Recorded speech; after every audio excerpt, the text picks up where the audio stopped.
Bismillahirrahmanirrahim. Assalamualaikum warahmatullahi wabarakatuh.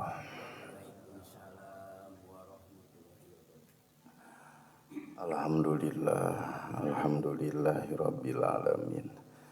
Wa bihi nasta'inu ala umuri dunya waddin wa ala alihi wa sahbihi ajma'in amma ba'du. Ya ibadallah usikum wa nafsi bitaqwallah wa ta'atihi faqad fazal muttaqun. A'udzu billahi minasy syaithanir rajim. Bismillahirrahmanirrahim. Faman kana yarju liqa'a rabbih falyamal amalan shalihan wa la yusyrik bi ibadati rabbih ahada. La ilaha illallah, la mawjuda illallah, la ilaha illallah,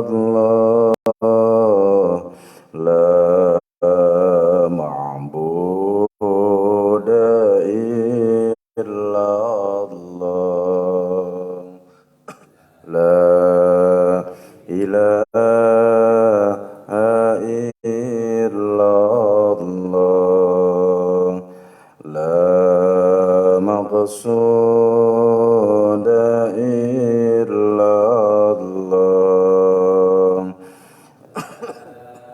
ilaha illallah, la matluba illallah.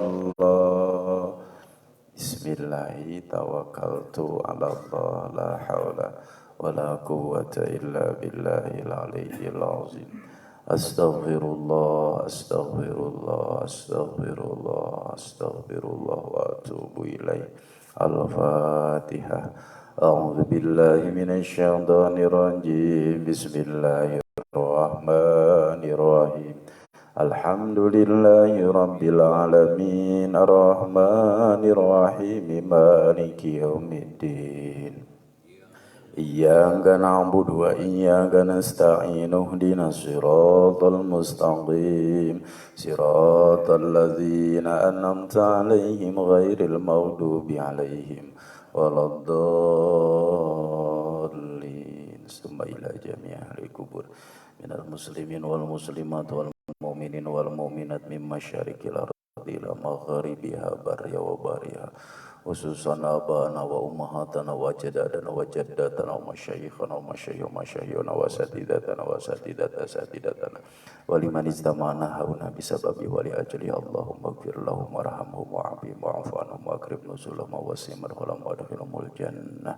Al-Fatihah. A'udzu billahi minasy syaithanir rajim. Bismillahirrahmanirrahim. Alhamdulillahi rabbil alamin, arrahmanir rahim, maliki yaumiddin. Iyyaka na'budu wa iyyaka nasta'in, ihdinas siratal mustaqim, siratal ladzina an'amta 'alaihim ghairil maghdubi 'alaihim waladdallin. Al-Fatihah. Khusus untuk yang sakit kita doakan semoga cepat disembuhkan oleh Allah Subhanahu wa taala lahir dan batinnya. Allahumma rabban nas yazidil basa ishfi anta syafi la shifa illa shifauka shifaan ajilan la yughadiru saqaman. Al-Fatihah. A'udzu billahi minasy syaithanir rajim. Bismillahirrahmanirrahim. Alhamdulillahi rabbil alamin, arrahmanir rahim, maliki yaumiddin. Iyyaka na'budu wa iyyaka nasta'in, ihdinas siratal mustaqim, siratal ladzina an'amta 'alaihim ghairil maghdubi 'alaihim waladdallin. Allah doa kita dikabul dijabah oleh Allah Subhanahu wa taala. Oke, mudah-mudahan urang sadaya nu sami hadir dipaparinan kakiatan iman Islam sehat lahir batin, barokah rizki, barokah hiswa, barokah rumah tangga, barokah pala putra. Amin ya Allah ya rabbal alamin. La ilaha illallah wahdahu la syarika lahul mulku wa lahul hamdu yuhyi wa yumitu wa huwa hayyun la yamutu biyadihil khair wa huwa ala kulli syai'in qadir. La ilaha illallahul malikul haqqul mubin. La ilaha illallahul wahidul qahar. Rabbus samawati wal ardi wa ma bainahuma al azizul ghafar. Subhanallah walhamdulillah wa la ilaha illallah Allahu akbar wa la hawla wa la quwwata Ilahiyyil azim. Subuhun kudus Rabbul malaikati warruh. Subhanallah wa bihamdihi subhanallahil azim. Astaghfirullahal azim allazi la ilaha illallah wal hayyul qayyum wa as'aluhu taubata wal maghfirah. Allahumma la mani'a lima a'taita wa la mu'tiya lima manata wa la radda lima qadaita wa la yanfa'u dal jaddi minkal jadd.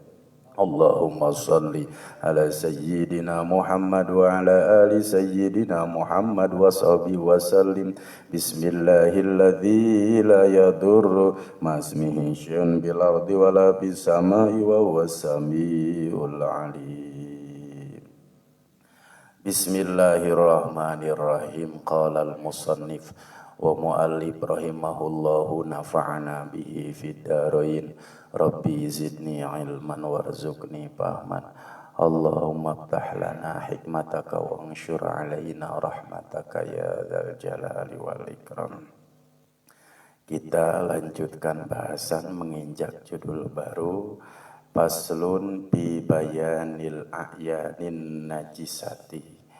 Bab yang menjelaskan tentang zat najis. Kita akan membahas tentang bab najis setelah kita minggu-minggu kemarin menyelesaikan masalah perkara yang menjadi suci dari perkara yang najis. Sekarang zat najis. Kita baca dulu matannya. Bismillahirrahmanirrahim.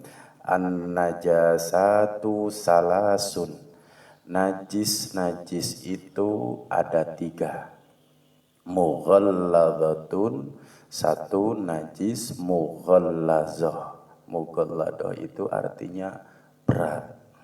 Wa mukhaffafatun, 2 najis mukhaffafah. Mukhaffafah itu artinya ringan. Wa mutawassitatun, dan yang ketiga najis itu adalah najis mutawassitah, pertengahan.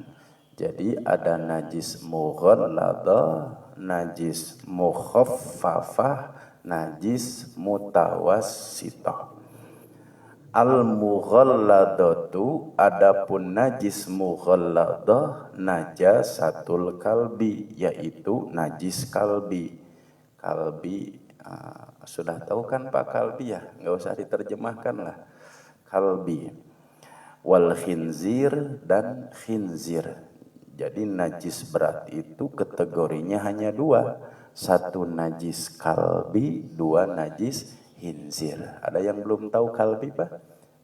Gogok ya. Kemudian kalau khinzir, babi.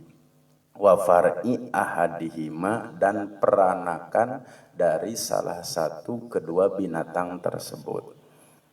Nanti akan dibahas bab peranakan dalam syarahnya. Wana, kete incuna, mangna, bibina, anggerwe, da bapana najis kahanap oge jadi najis. Itu ibunya. Bilih gitu ada ieu mah incu gogok. Najis itu. Tidak, nanti dibahas secara khusus. Wal mukhaffafatu, adapun najis mukhaffafah, baulus sobiyyi, kencing bayi. Alladzi lam yut'am, yang belum dikasih makan, ghairal laban, selain ASI. Walam yablughil haulaini, dan belum mencapai usia 2 tahun. Wal mutawassitatu adapun najis mutawassitoh sairun najasati seluruh najis-najis selain najis mughalladoh dan najis mukhaffafah. Itu matannya. Kita sekarang ada di bawah syarahnya. Bismillahirrahmanirrahim fi bayanil a'yanin najisati. Bab yang menjelaskan tentang zat najis. Tutlakun najasatu alal aini majazan. Kata najasah itu merupakan zat yang pengertiannya adalah majaz. Jadi kalimat najasah itu adalah majaz. Mazaj itu kalau dalam ilmu balaghah itu kan ada bayan, ma'ani, kemudian badi. Yang pernah belajar mungkin insya Allah akan nyambung Pak. Jadi majaz itu terbagi tiga. Satu ada majaz nakos, dua dan majaz ziyadah, kemudian yang ketiga itu ada majaz isti'arah. Aduh, saya belajar balaghah ini 20 tahun ke belakang Pak. Sekarang kebuka lagi, jadi ingat-ingat lupa. Kalau tidak salah, insya Allah pasti benar. Majaz isti'arah itu terbagi dua. Satu ada musyabbah, kemudian ada musyabbah bih. Sudahlah. Pusing Pak karena bukan belajar balaghah gitu ya, fikihnya saja. Contoh dari majaz, apa sih majaz itu? Majaz itu adalah kata yang penggunaan kata atau kalimat yang menggunakan makna selain asalnya, itu majaz. Gitu. Sekali lagi, majaz itu adalah kata atau kalimat yang penggunaan maknanya selain makna asalnya, itu majaz. Biar paham sedikit, kita kasih contoh Pak. Orang tua dahulu itu ternyata sudah ngerti balaghah Pak. Itu ya, dalam kalimat majaz. Orang tua dahulu. Bapak orang tua dahulu, orang tua sekarang. Berarti orang tua dahulu itu kakek saya, nenek saya, uyut saya mungkin Pak ya. Itu Pak upami nuju mirun seune, unenge mirun seune. Ya ngadurukan sok bari kutra ketrekan ari nenek mah ari nini mah gitunya. Upami kating nuju ngaliwat, nuju ngagarang gitu, upami ieu keneh. Ada bahasa majaz, itu bahasanya balaghah. Jang asurkeun seune. Kinten-kinten nu dicabak seuneuna suluhna. Tah eta teh majaz, Pak. Jadi penggunaan kata yang maknanya berbeda dengan kata asalnya, itu majaz. Jang asurkeun seuneu, berarti nu diasur, uning asurkeun. Asurkeun seuneu. Berarti nu dicabak teh naonna? Suluhna sanes naon? Seuneuna. Tah eta teh majaz. Gitu. Kemudian banyak sekali Pak orang tua dulu dalam perintah yang maknanya itu makna majaz. Jang eusian bak. Si ujang nangarengkol atanapi nima dieusian ku cai Pak. Nima dieusian ku cai, tapi bahasana jang eusian bak, berarti eusian bak itu dipiwarang nima sumur eusian bakna ku cai. Tapi upami si kabayan mah upami kabayan eusian bak anjeunna anu ngarengkol dina bak. Tah itu teh makna majaz, Pak. Atau yang lebih modern saja, Bapak numpak angkot kemudian mau turun, Bapak mengatakan kalimat apa? Bukan, pas udah disampai di tujuan yang diucapkan kiri. Kenapa mesti kiri ya? Ya kan intinya mau turun, ya tapi bahasa yang umum yang galib itu kiri. Supir tetes ngeh we ngoloyong ka kiri lungsur padahal bade lungsur. Itu adalah apa? Majaz. Jadi kata yang menggunakan kata yang menggunakan kalimat lain dalam pemaknaannya. Atau di dalam Al-Quran, yadullahu fawqa aydihim. Kalau dalam Al-Quran, yadun itu kan artinya tangan. Yadullah fawqa aydihim. Kalau kita maknain secara makna hakikat, tangan Allah di atas tangan-tangan mereka. Berarti ada makna di balik kalimat tangan. Apa? Bisa saja tangan di sana kekuasaan. Nah, itu namanya majaz.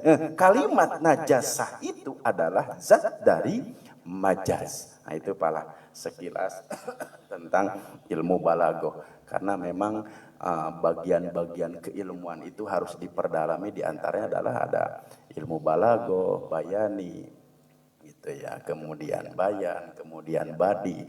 Kalau dari kitab kuningnya itu diawali dengan kitab Jurmiyah, kemudian Imriti, Kailani, atau Maksud, kemudian ya Alfiyah Ibnu Malik.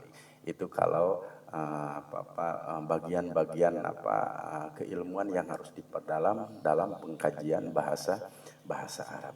Oke, kita lanjutkan. Wa amma haqiqatuha, adapun hakikat najis itu adalah, yaitu kalimat tadi najasatun, fahuwa, yaitu al-wasful qaim limahal. Al-wasfu yang bersifat qaim, menetapkan, yang melaksanakan, menegakkan, limahalin, menentukan terhadap tempat, atau tempat di sana adalah satu al-badanu, badan, al-makanu, yang kedua makan itu tempat, awis thawb, yang ketiga adalah pakaian.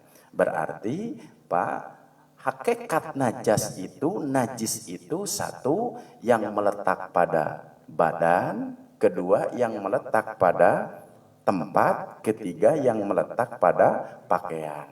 Kalau dalam melaksanakan ibadah, khususnya adalah ibadah sholat. Jadi tatkala seseorang sholat itu harus bersih tempatnya, harus bersih badannya, harus bersih pakaiannya. Ini menjadi syarat mutlak, Pak. Jika yang tiga ini dalam sholat, membawa najis, maka sholatnya tidak akan diterima. Meskipun wudunya baik. Saya lagi, Pak, meskipun wudunya tartib, tapi tatkala sholat dia membawa najis di pakaian, punten, maaf gitunya. Masalah urusan cebok yang tidak warok, yang tidak apik, sakecelak we, Pak. Naon cai pipis ke bawah sholat, berarti kan itu ada najis di dalam pakaian. Sholatnya tidak akan diterima. Makanya kata Nabi, tidak sedikit ahli ibadah tapi dia masuk neraka. Karena kenapa? Dia tidak warok dalam urusan cebok. Nah, padahal tadi, Pak, sholatnya tepat waktu, ya di awal waktu, wudunya bagus, rukunya bagus, tapi dia sholatnya membawa najis, tetap tidak diterima oleh Allah. Makanya di sini akan dijelaskan secara gamblang tentang kaitannya dengan bab najis. Jadi najis itu satu yang melekat di badan, al-makanu kedua tempat, aus-saub yang ketiga di pakaian. An-najasatu salasun, najis itu ada tiga.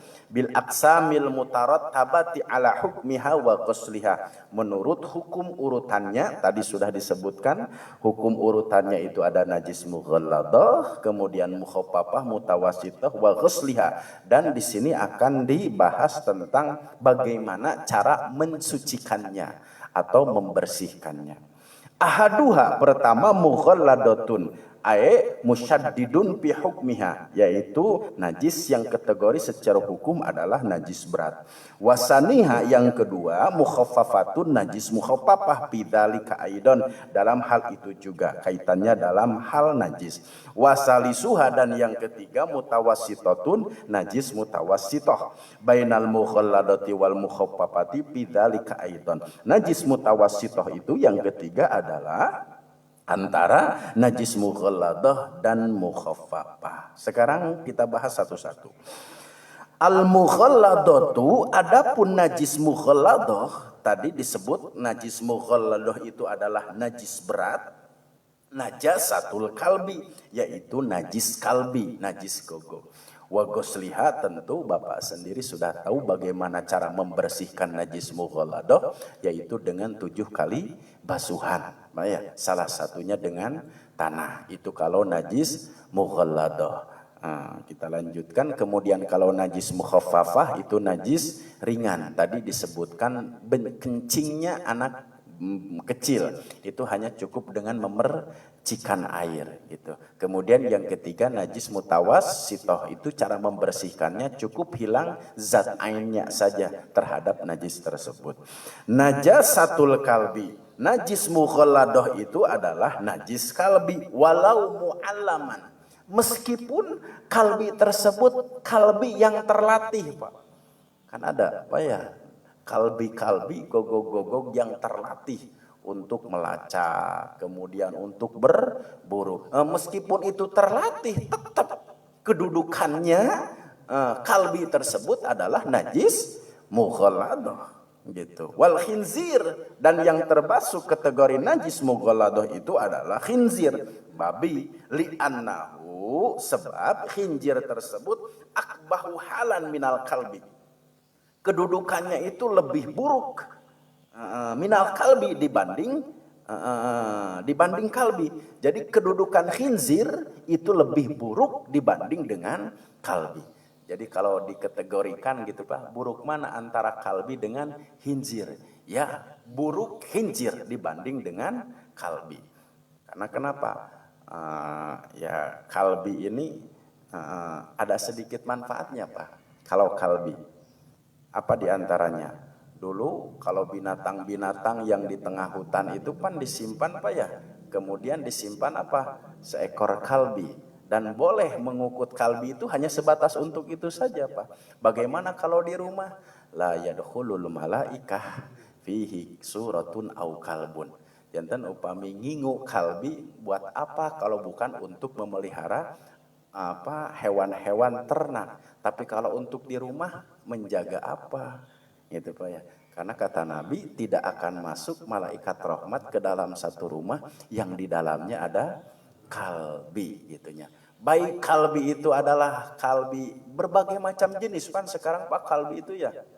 Ada yang kecil seperti boneka, aduh meni unyu-unyu, anger we, sok sanajan unyu-unyu oge Pak, itu namanya kalbi gitu ya.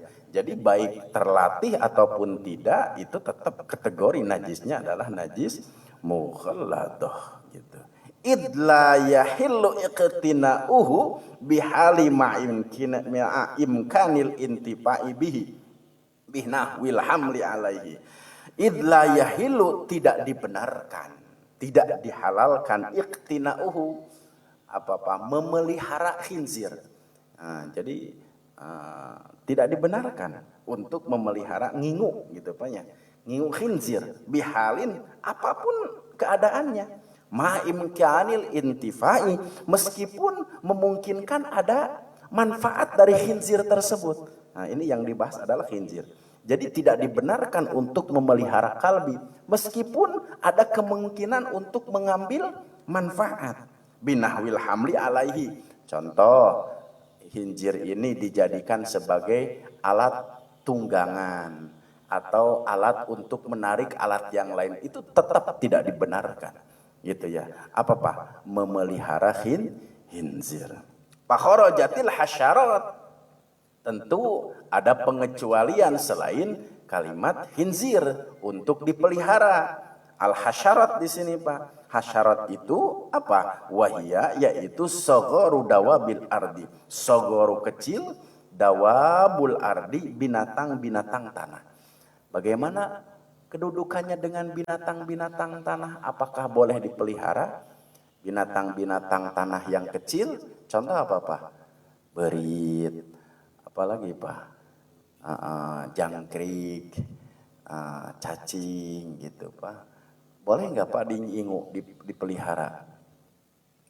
Nah, di sini dikatakan fa'innaha, sesungguhnya binatang-binatang binatang-binatang kecil tanah itu ya tadi Pak, seperti berit gitu ya, tikus, kemudian gaang panginten, jangkrik nukarar itu, cacing, kemudian apalagi hileud. La yahillu iktinahum, lam yahilla iktinahum bihalin lakin lam yumkinul intifau bi. Sekiranya memang tidak membawa manfaat mah tidak dibenarkan untuk dipelihara. Nah, jadi sekiranya tidak membawa manfaat, tidak dibenarkan untuk dipelihara. Kalau cacing ada manfaatnya nggak, Pak? Vitamin. Ya sekiranya, itu kan namanya disebut hasyarot. Tidak sama kedudukannya dengan hinjir. Berarti selama imkan memungkinkan untuk diambil manfaatnya, berarti boleh. Ada orang yang benernak cacing, ada nggak, Pak? Ada. Intipa mungkin di sana, Pak ya. Karena itu masuknya adalah hasyarot. Hasyarot itu binatang kecil bumi, itu tanah. Nah, itu tidak menjadi masalah. Tapi sekiranya memang layum kinul intipa, contoh Bapak ngukut berit, kanggo naon Pak berit? Gitu ya. Nah, kan tenan layum kinul intipa, tidak memungkinkan untuk membawa manfaat. Nu aya oge dibuburak, diracun gitu Pak, sedangkan ia diingu gitunya. Tidak. La yumkinul intifa'u biha. Nah itu kaitannya dengan apa? Hasyarot. Jadi kalau khinzir, apapun alasannya tidak dibenarkan untuk dipelihara meskipun memungkinkan ada manfaat.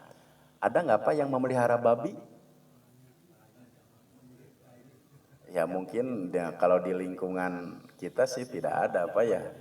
Tapi itu tujuannya kira-kira apa Pak? Ya dipotong, dicampurkan jeung daging sapi na tadi peser ku urang. Gitu ya. Tapi kan kita sudah tahu jenisnya Pak ya, mana daging sapi dengan daging babi. Tetap memang khinzir ya najis haram. Gitu Pak ya. Nah itu. Wa par'i ahadihima. Dan yang termasuk najis mughaladah itu adalah par'i ahadihima, peranakan dari salah satu dua binatang najis tersebut, yaitu kalbi dan khinzir. Tadi disebutkan Pak, gitunya bapak babi sareng indung babi kawin, terlahirlah anak, disebut nate anak babi. Anak babi anakan kawin, anakan deh disebut incu babi. Gitu. Incu na anakan deh disebut bakal jadi uyut. Gitunya uyut babi gitu, anak incu terus udeg-udeg kakait siwur gitu Pak ya. Nah, gitu tah. Itu tetap par'i cabang gitunya. Dari salah satu dua jenis tersebut tetap hukumnya kategori najis. Ae ma'al akhari taba'an lahuma. Atau ma'al akhari dengan yang lain taba'an lahuma, yang mengikuti atas keduanya. Au ma'a ghairihi min hayawanin tahirin tagliban lin najas. Punten Pak. Gogog dikawinkeun jeung babi akan terlahir apa Pak? Gobi. Nah, tah tetap gobi tersebut hukumnya najis. Gitunya. Ma'agwairi atau yang lainnya min hayawanin tohir. Hayawanin tohir itu dari binatang yang suci. Contoh gogog dikawinkeun jeung domba, maka akan terlahir ya.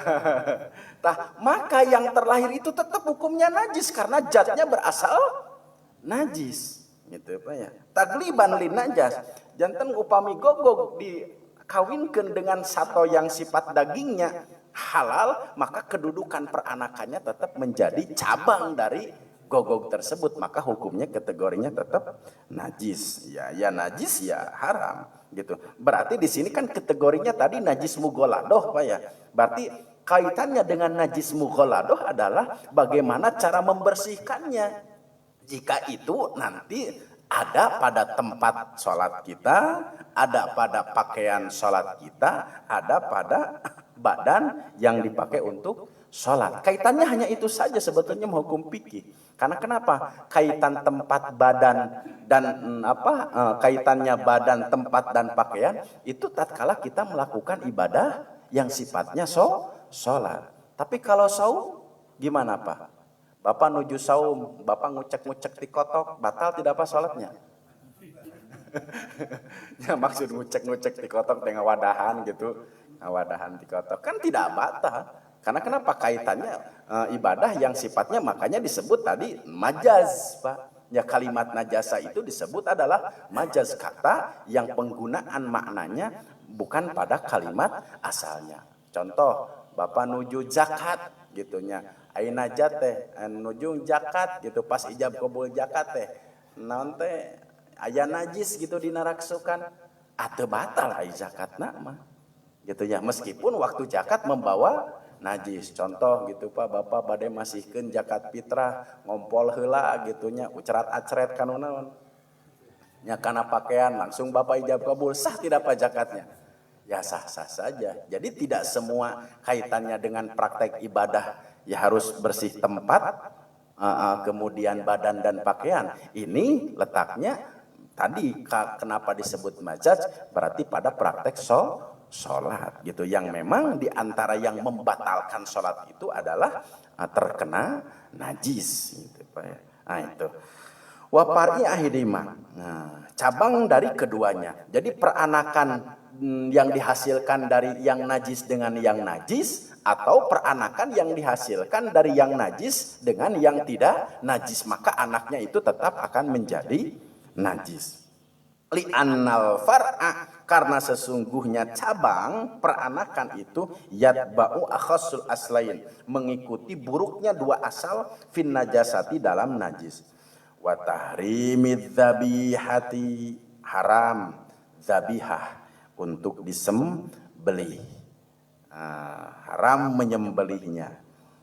Wal munakahati, haram pernikahannya. Wal akli, haram untuk memakannya. Wa adami sihhatil udhiyati wal aqiqah, dan tidak sah jika seseorang berkurban dari hasil peranakan antara yang najis dengan yang najis, atau yang najis dengan yang tidak najis.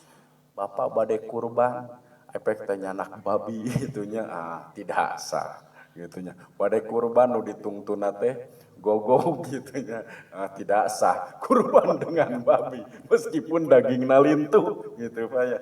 Kemudian tidak sah juga akekah dengan memakai babi. Oh, ini asapulan ieu mah cenah akekah teh naon dagingna kan mencit babi gitu. Tidak boleh. Tidak sah seseorang berkurban dan berakekah dengan menggunakan dua binatang tersebut atau cabang peranakan dari hasil silang antara yang najis dengan yang tidak najis. Contoh mungkin, maaf, ada nggak ya? Ini harus hati-hati juga. Ada nggak peranakan silang antara sapi dengan babi? Takut-takut memang ada juga Pak ya. Nah, mungkin maaf bentuknya sapi kepalanya, tapi kakinya kaki babi mungkin. Oh, itu silang. Bagaimana? Tadi haram. Ya, Pak ya, mau disembelihnya, haram pernikahannya, gitunya, haram dimakannya. Berarti kalau ada babi dengan sapi disilang, gitu Pak ya, kemudian tadi disembelih, tidak sah dipakai kurban. Ya, tidak halal juga dagingnya. Karena kenapa? Persilangan antara zat najis dengan yang halal. Nah itu. Jadi par'i ahadihima, peranakan dari salah satu kedua binatang tersebut tentu menjadi tidak keabsahannya tatkala dipakai untuk udhiyah, berkurban, wal aqiqah dan ekah. Wa qad dzakarul Jalalin as-Suyuti ahkamal faridan, telah menyebutkan Al-Jalal as-Suyuti, Imam Suyuti ahkamal far'i, hukum-hukum peranakan, fi jami'i abwabil fiqhi nadhaman, secara nadham itu dalam bab fikih. Syekh Imam Jalaluddin As-Suyuti menyebutkan min bahril khafif wa huwa fa'ilatun mustaf'ilan fa'ilatunna marrataini faqala. Ini nazom Pak, yang disebutkan oleh Jalal As-Suyuti. Yatba'ul far'u bintisabin abahu wal umma firriqa wal hurriyah. Yatba'u mengikuti al far'u peranakan, bintisabin dalam nasab keturunan, abahu bapaknya, wal dan ibunya, firriki di dalam perbudakan, wal hurriyati dan merdeka, waz zakati dan zakat al akhaf yang ringan, wad dinil a'la dan agama yang luhur, walladistadda dan yang termasuk berat, fi jazain dalam urusan pahala, wadiyatin dan diat, wa akhassal aslaini dan buruknya dua asal, yaitu tadi Pak disebutkan dua asal itu adalah khinzir dan kalbi, ridsan najis, wa dabhan dan disembelih, wa nikahan dan pernikahan, wal akla dan memakan, wal udhiyati dan berkurban. Nah, ini nazam yang disebutkan oleh Imam Al-Jalal As-Suyuti. Kaitannya tadi bahwasannya peranakan itu mengikuti siapa bapaknya. Itu ya. Kalau bapaknya najis, meskipun disilang dengan ibunya yang suci, tetap peranakannya akan menjadi najis. Fal waladu minasyarifi syarifun. Peranakan yang dihasilkan dari yang syarif, yang mulia, syarifun, maka kedudukannya akan menjadi mulia. Domba Garut sareng domba Bandung disilang, ada bapakna syarif, artinya dagingnya boleh dimakan, maka peranakannya itu ya domba lagi Pak, gitu ya. Wa in kanat ummu ghairu syarifah, meskipun ibunya itu nanti tidak kategori syarifah, mulia, ya tetap kedudukan anaknya menjadi mulia. Contoh domba Galut sareng domba tadi teh domba Bandung gitu, domba Bandung mah domba pakan, domba pedaging biasa, kemudian akan terlahir dari bibit unggul domba Garut gitu Pak ya. Nah, itu hasil perang. Jadi kalau bapaknya syarifun, maka peranakannya juga akan menjadi syarif gitu. Wa in kanat ummu khairu syarifah, meskipun ibunya tidak syarif, tidak mulia. La aksahu, tidak sebaliknya. Wa minar raqiqun. Wa minar raqiq, dan anak yang dihasilkan dari raqiq, raqiq itu budak, raqiqun, maka anaknya itu juga akan menjadi budak. Wa in kana abu huron, meskipun bapaknya itu adalah orang merdeka. Jadi abid, ya abid meskipun bapaknya abid. Wa minal hurrah, tapi juga sebaliknya, wa minal hurrah, dan kategori hurun, maka akan menjadi merdeka. Wa in kana abuhu raqiqan, meskipun bapaknya itu raqiqan, abid, ghaliban. Ini menurut pendapat umumnya. Wa kharaja bil ghalib, dan pengecualian dari kata yang sifatnya umum. Jadi tadi Pak, minar raqiq, anak dari abid, dari budak sahaya, wanita belian budak gitu, raqiqun, maka budaknya itu akan menjadi budak juga meskipun bapaknya hurun, merdeka. Wa minal hurrati, dan dari ibu yang merdeka, tapi dari apa Pak? Dari bapak yang abid, maka hurun, dia tetap kedudukannya menjadi merdeka. Itu karena dulu kan masa zaman perbudakan, sehingga budak itu ya budak belian. Jika itu seorang amat, budak beliannya itu adalah seorang amat. Amat itu ya anak perempuan belian gitu Pak. Budak belian anak perempuan, maka si tuannya boleh Pak untuk melakukan apa saja yang menjadi keinginannya kepada siapa? Kepada ya abid perempuan itu. Itu memang makanya kan datangnya Rasulullah itu diantaranya untuk memberantas perbudakan, sehingga naudzubillah summa naudzubillah pembantu rumah tangga disebut abid, padahal itu bukan Pak ya. Gitu. Tapi sekarang masih ada yang prinsip Gitu ya, katanya pembantu rumah tangga itu abid, bukan Pak ya, tidak kategori sampai sana. Dia hanya bekerja itu Pak ya untuk mengurusi urusan rumah tangga, kemudian dia mendapatkan gaji gitu Pak ya.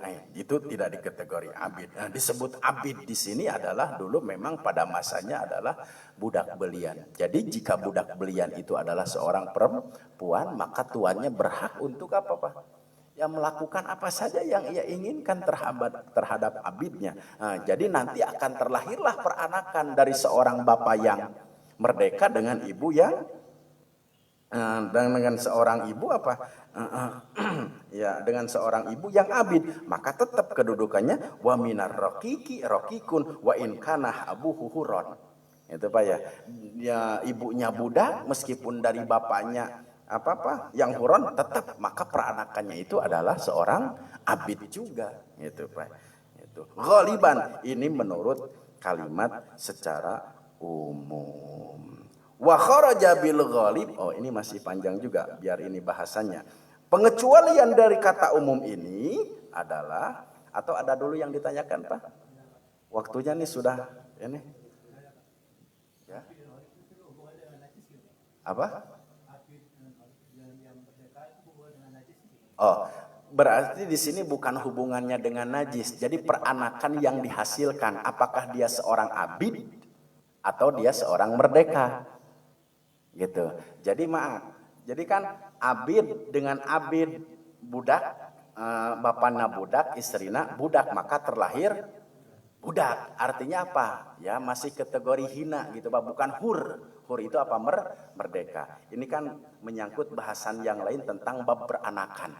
Gitu. Artinya bukan berarti abid di sini adalah najis, tidak. Tapi tadi peranakan yang dihasilkan dari seorang bapak yang merdeka gitu dengan ibu yang abid, maka anaknya menjadi abid juga gitu. Tapi sekali lagi kalau ibunya merdeka meskipun dari bapaknya yang abid, maka anaknya menjadi hur, merdeka. Artinya apa Pak? Abid di sini kan masih harus ditebus Pak ya jika dia mau menjadi seorang yang merdeka. Jadi seperti dulu contohnya siapa Pak? Bilal bin Rabah. Kan seorang abid. Dia tertahan oleh tuannya sehingga Abu Bakar membebaskan dia karena kalimat tauhid tatkala dihimpit dengan batu, dia menyebut ahad.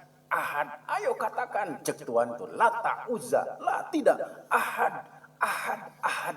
Maka bergoncanglah dada Abu Bakar ini untuk membebaskan seorang abid dari tuannya.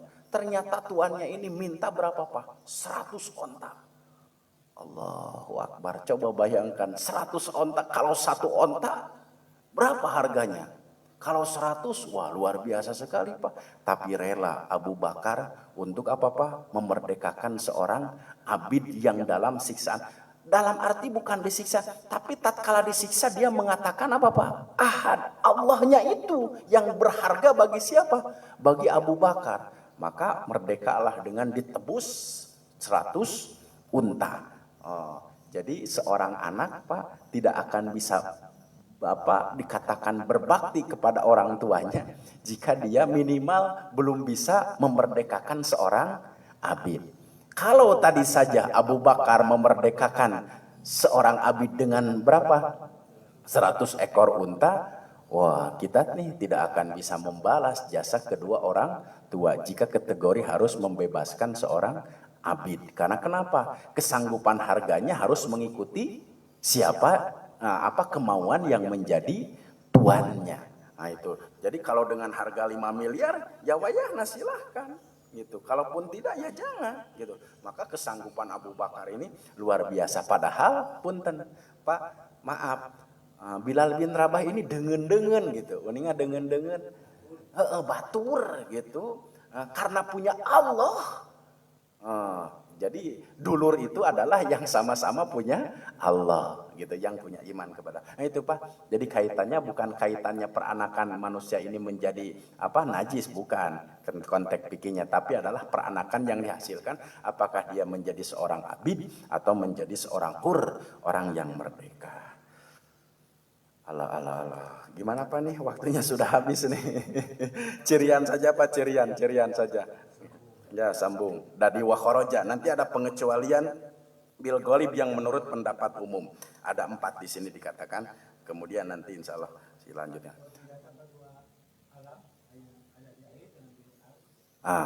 Oh iya. Di sini nanti akan dibahas Pak ya. Gitu. Nah, di sini Pak.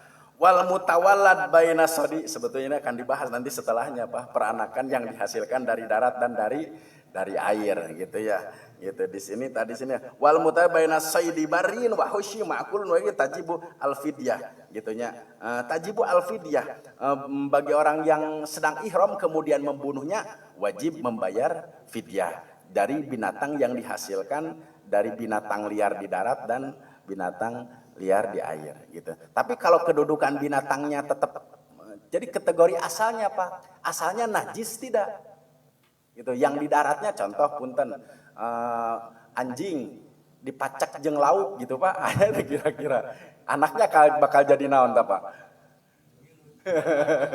Dengan ikan gitu Pak ya. Nah, itu kan peranakan antara darat dan kalau dilihat asalnya, kalau asalnya najis tetap menjadi najis, itu saja gitu mungkin ya. Nanti akan dibahas selanjutnya Pak ya.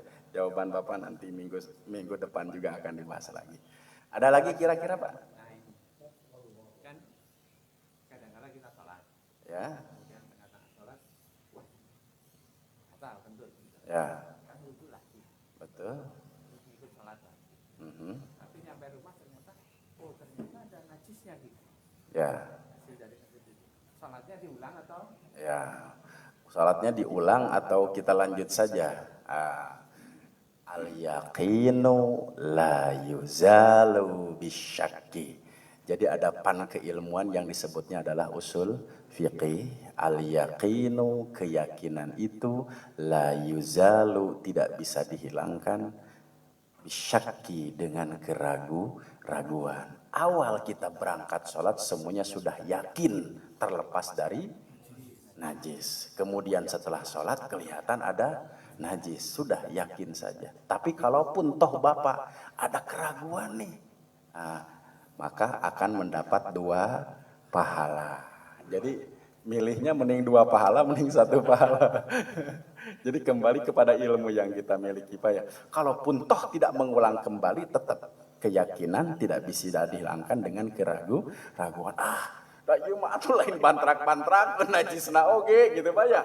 Sehingga memang keraguan lebih condong dibanding dengan salat lagi saja. Enggak diulang juga Pak bagus diterima sama Allah semua pengasih Maha Penyayang mengampun kecuali kalau disengaja ya. Ya. Sekarang orang puasa makan seruat ingat enggak batal kok. Ya betul. Jadi dalilnya itu al-yaqinu la yuzalu bisyakki. Keyakinan itu tidak bisa dihilangkan dengan keraguan. Tapi kalau keraguan itu lebih condong, sekali lagi Pak, keraguan itu lebih condong dibanding mampu mengalahkan keyakinan, afdol diulang kembali. Meskipun tadi saya kan sudah bersih segala sesuatunya, sudah saya yakin nggak apa-apa, sah jadi terkena diulang karena keyakinan lebih condong dibanding dengan keraguan. Ataupun tan gitu ulah bujeng-bujeng najis, nincak teh apa Pak, nuju jalan teh gitunya, pas sadar-sadar geus jam 2. Berarti ieu teh najis teh tadi ieu. Nempel teh di kotak teh gitu, kacanak salat, kacanak ka mana. Sudah al-yaqinu la yuzalu bisyaki. Keyakinan itu tidak mampu dihilangkan dengan keraguan. Atau contoh setelah wudu Pak ya. Gitu. Tadi teh da dibasuh biasa, ngan wis ka apa Pak? Masuk masjid ini sudah kering. Tadi ieu teh kabasuh henteu nya. Kan ada keraguan. Mana al-yaqinu la yuzalu bisyaki. Itu wah subhanallah, kaidah usul fikih itu kadang-kadang di kalangan Mina ini menjadi apa-apa kekuatan dasar hukum gitu Pak ya. Meskipun tadi sebetulnya jika keraguan lebih condong dibanding dengan keyakinan, toh jika melakukan juga mendapat 2 pahala. Itu kira-kira insyaallah wallahu a'lam bishawab. Untung punya usul fikih jadi hukum nih. Ada lagi Pak? Kalau lagunya sampai Tuh. Kalau jadi teringat aja ya terus, aduh ya diulang dengan niat apa? Mengkodonya itulah insya Allah. Jadi memang kadang-kadang kecenderungan keraguan itu bisa mengalahkan keyakinan juga, tapi juga bisa jadi keyakinan itu mampu mengalahkan keraguan tidak menjadi masalah. Wallahu a'lam bishawab. Aduh, hadisnya nanti saja Pak ya. Udah terbit matahari, udah terlalu siang. Padahal baru sedikit saja yang dibahas. Insya Allah kita lanjutkan. Semoga kita mendapatkan ilmu yang bermanfaat, barokah dunia dan akhirat. Amin. Akhirul kalam. Wassalamualaikum warahmatullahi wabarakatuh. Allahumma salli ala Muhammad